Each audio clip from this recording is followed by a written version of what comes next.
Hello everybody, welcome to Hollywood Bets Grable this Wednesday. A lot of rain on the Highveld, I can tell you, you know, because we lost Turfentine on Tuesday.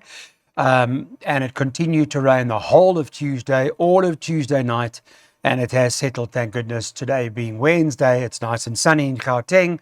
KwaZulu-Natal, I hope the same, that the rain has stopped. Obviously so, we're on the poly and we can get back to racing. Darren Burrows and Daryl Marie will join me for this Wednesday. Darren's on the line and start with the first race. Cape Town weather been beautiful, I take it, Darren? Yes, it's been perfect in the Western Cape at the moment. I see upcountry, it's raining a lot. Let's start off in the first, Clyde. This is a maiden handicap. So your favorite Quintasia ran third to Status Quo last time out. And Kyniska was right on top of her, short head behind her. And there is a 5 kilo swing in the weights in favor of Kyniska. So 1 and 4 have to go in. You've got a horse like Madam Z, 7 places from 18 starts. She's had her chances, but she's always right there. You've got Keen on Kelly having her 11th start. You've got Grecian Palace having her 8th start. So they're all struggling maidens, and this race could throw a result. Yeah, it does seem like it. Thanks, Darren. Daryl, Cole Dickens been riding particularly well, hasn't he? He's on Madam Zia. You like it? I think that's the key, his choice of rider here, Clyde. Because obviously he's ridden Kyniska in the past, and he's opted to take Madam Zia here. Kyniska clearly holds a favourite. Yes. I don't know how the favourite can be 5-2 and she can be 6-1. Like Darren touched on, 5 kilograms for a short head. Yeah, short head last time. Yeah, these maiden handicaps, they produce ultimately, you're going to get the results. But yeah, so I've actually left out the favourite just based on the turnaround in the weight. So Kyniska's gone in for me, and because Cole Dickens opted to ride Madam Z over her, I've backed Kyniska up with number 7. So 1 and 7 for me. Madam Z in her later starts, in my opinion, was unlucky. She was caught a bit wide, and she swooped at the top of the straight, made her run too soon. I think Cole will ride her a bit more patiently this time around. You know, she pulled well clear of the third place runner. So 7 from 1. okay. Thanks, Daryl. That means bipod time. So we've got a bipod from Daryl Marie. He's the top 2 in the betting. We're brassing. He's going 1 and 7 here. The third and fourth choices early morning by 3 and 6, by 4 and 5, by 2, 4, 6 and 8, by 1, 2, 3, 4 and 7, by 1 and 4.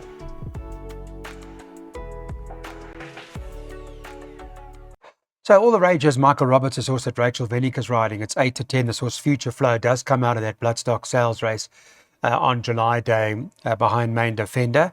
Hasn't run for a couple of months, but that last start was particularly interesting, Daryl. I'll start with you because the Perfect Outlook form has been really solid. I mean, out of the 1, 2, 3, 4, 5, the top 6, 3 have won directly. King Pele's last one standing.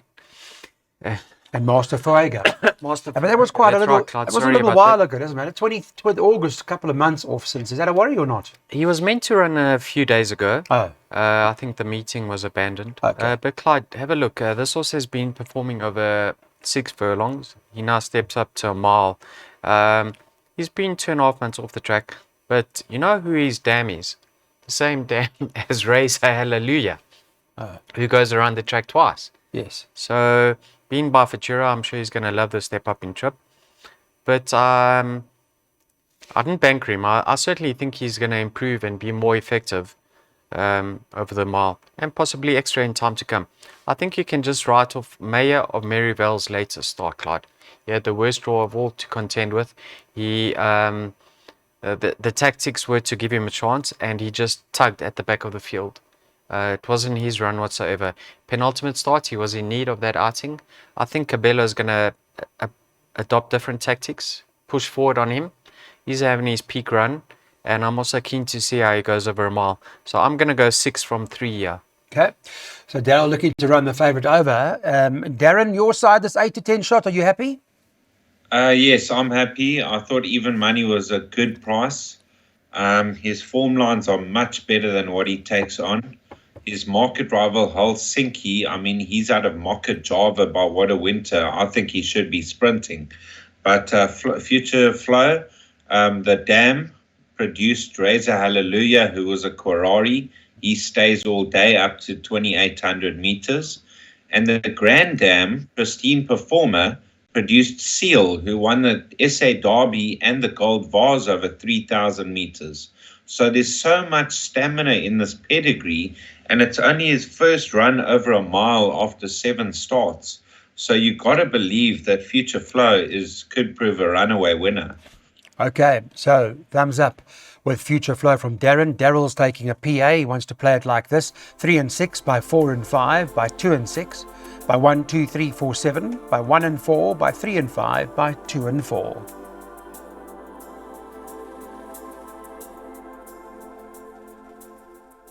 So Wyoming is still obviously in KwaZulu-Natal. They've got a few runners there again, and Last Ginger's got to have some sort of chance. It's priced up around 5-6 to 1. It's a start of the pick 6, Darren. I want to just come to you and start with you and find out what your intentions are here in the first leg of the pick 6. Well, Clyde, I didn't work out a pick 6. I worked out the jackpot 1 and jackpot 2 on the card.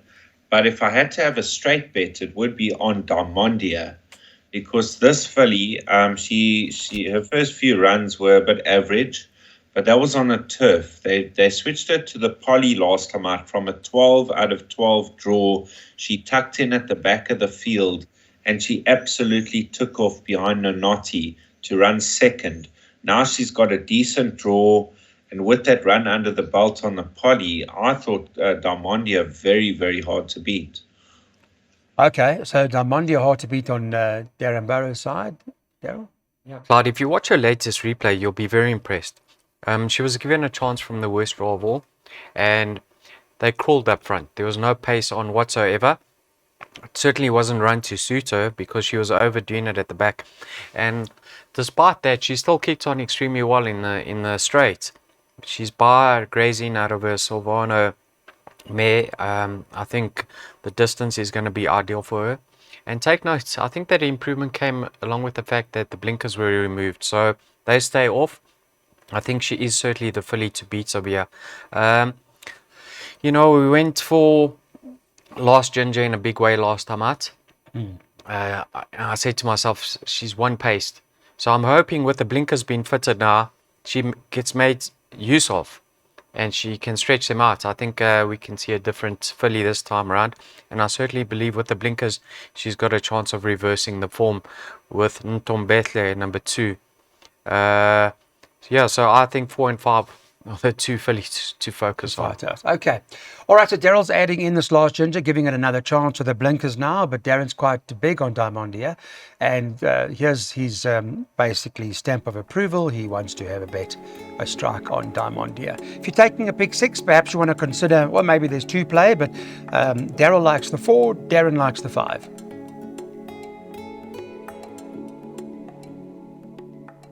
Okay, this is a handicap at the 72 level. They do bet 7-2 the field. It's one of the most challenging races on the card. I think there are a number of horses that can show up here.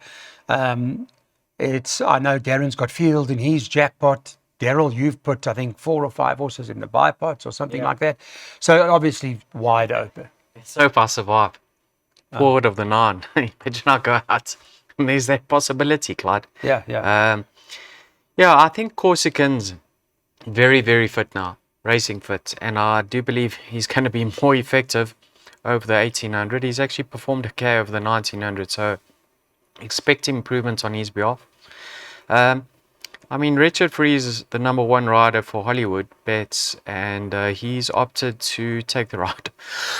Excuse me, Clyde, on Banzai Pipeline over Eventador. Now, Eventador had excuses in his later start. So I'm certainly not writing him off. But Banzai Pipeline on his day is more than capable. Likes to be given a chance early.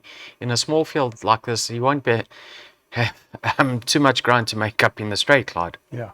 They should be relatively compact, turning for home. So I think pushed into a corner, 2 and 6 to fight it out. Healthy respect for numbers 4 and 8. Okay. Master of Law perhaps has to go in. Darren, I know you got field. Any particulars outside? I see Darryl's gone Corsican at 14 to 1. Have you got something like that there? I gave Corsican an outside chance off his current rating. Banzai Pipeline. Now, this is what you call a jockey up because Apprentice Schlengwer was riding him, and now Richard Fourie takes the ride. And this horse does take some urging to get into the race. He's usually a little bit outpaced and lazy, and then he only quickens up late. And I think with the strength of Richard Fourie in the saddle, he could get it right. Now you've got Master of Law up in trip. I think he might love the step up in trip and be very competitive. And then just for the Penny and Blazing Light also got chances. Okay. All right. So there are a few, but there's the statement. Richard Fourie, a big tick in the favour of Banzai Pipeline. Here's Darren's jackpot, though. He is going field by 127, by 3 and 5.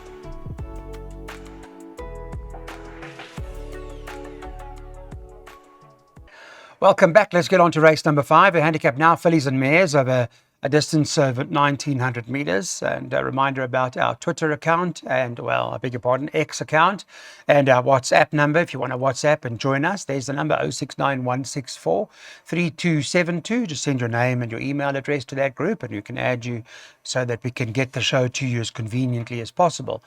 Right, in terms of the market, 5-2 the favourite here for Duncan Hales. That's shaken, not stirred.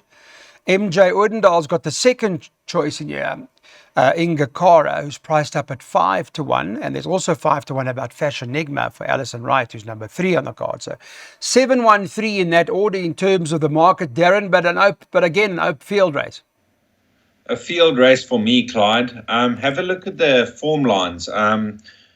Numbers 1, 2, 3, 4, 7, and 11 all ran within like 2-3 lengths of each other, indirect collateral form and direct. So it's very difficult to assess which horse is going to come out on top.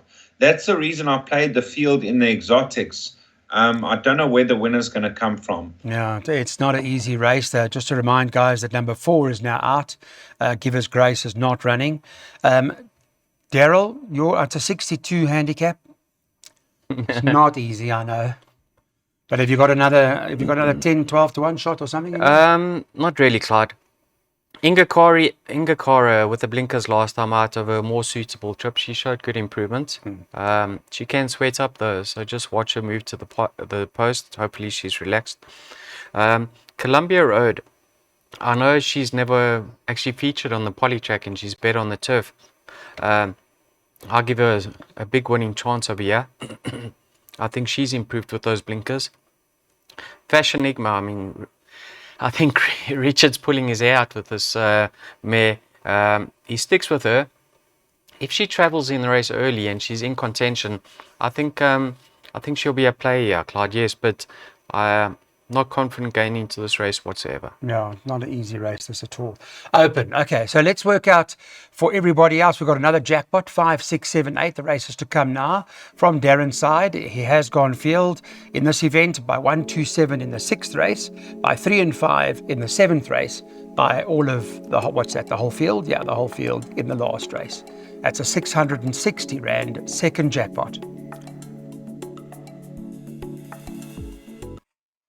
So we're on to handicap fillies and mares over the 14 race number 6 on the card, where Kingsmead Crystal must have some sort of claim in a race like this. The form hasn't worked out to be too bad in this the last event anyway, and it's priced up at the moment at about 6 or 7 to 1.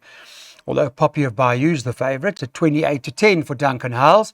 And number 7, Kanabi, is the second choice for the Wendy Whitehead stable. They're at 7 to 2. Top weight for Kingsmead Crystal. I think one of your fancies, is it not? But ratings coming down nicely. Clyde, ratings come down, and more importantly, she takes on lesser opposition. I mean, she's run against much stronger in the past. And coupled with that rating drop, I think she's a massive runner here. She's going to strip fitter. She goes well over the course and distance. Just hope she can hold the position from that stall gate. You don't want to see her turning for home last, having been drawn 1 and give away that spot. Yeah, Clyde, definitely my first pick in the race. I think there's a lot of value around 701. Poppy of Bayou, I mean, 560 odd days.